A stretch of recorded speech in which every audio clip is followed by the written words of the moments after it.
Angkatan bersenjata Ukraina mengatakan Rusia kehilangan 650 prajurit dalam sehari terakhir.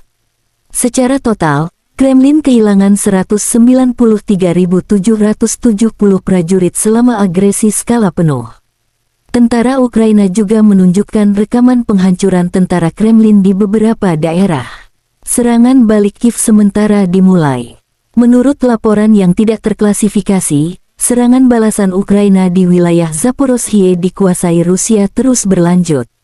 Konflik Rusia dan Ukraina berlangsung selama 436 hari. Masih belum ada kesepakatan damai antara kedua belah pihak. Dalam beberapa hari ke depan, kontak senjata intensif diprediksi terjadi di Zaporozhye dan sejumlah wilayah lainnya di Ukraina.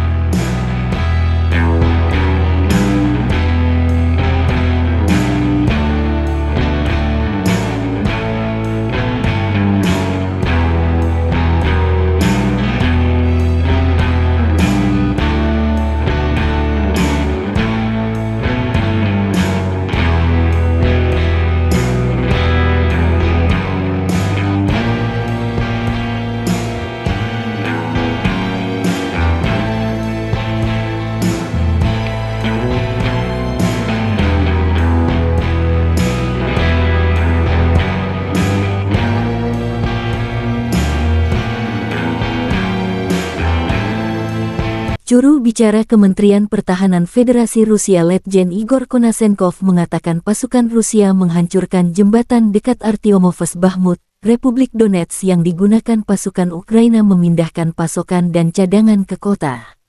Pasukan Rusia menghancurkan hingga 300 tentara Ukraina dan tentara bayaran asing, 7 kendaraan, peluncur roket ganda Grad dan howitzer self-propelled Achacia di DPR.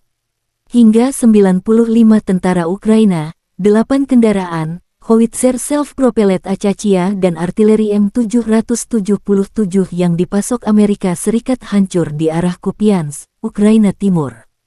Pasukan Rusia juga menghancurkan lebih dari 90 tentara Ukraina, 6 kendaraan dan howitzer M777 yang dipasok Amerika di Donetsk Selatan dan wilayah Zaporozhye. Penerbangan operasional taktis dan angkatan darat, pasukan rudal dan artileri angkatan bersenjata Federasi Rusia menetralkan 107 unit artileri AFU di posisi tembak, tenaga kerja dan perangkat keras militer mereka di 123 area. 2 jet tempur Ukraina Su-25 dihancurkan oleh pertahanan udara di dekat Zolotaya Balka dan Tiaginka, wilayah Kherson. Juga 7 proyektil sistem roket multi peluncuran HIMARS juga dicegat. Pasukan pertahanan udara Rusia juga mencegat 14 kendaraan udara tak berawak di dekat Tokarevka, Olsana, wilayah Kharkov, Troitskoye, Republik Rakyat Lugansk, Ivanovka, Republik Rakyat Donetsk, Lesnoye dan Malaya Belozirka, wilayah Zaporozhye. Secara total, 418 jet tempur, 230 helikopter, 3.963 kendaraan udara tak berawak, 421 sistem rudal pertahanan udara Ukraina dinetralkan, juga 8.992 tank dan kendaraan tempur lapis baja lainnya, 1.096 kendaraan tempur yang dilengkapi dengan MLRS, 4.739 senjata dan mortir artileri lapangan, serta 9.986 unit militer khusus kendaraan dihancurkan sejak awal operasi militer khusus. Terima kasih sudah nonton, jangan lupa like, subscribe, dan share ya!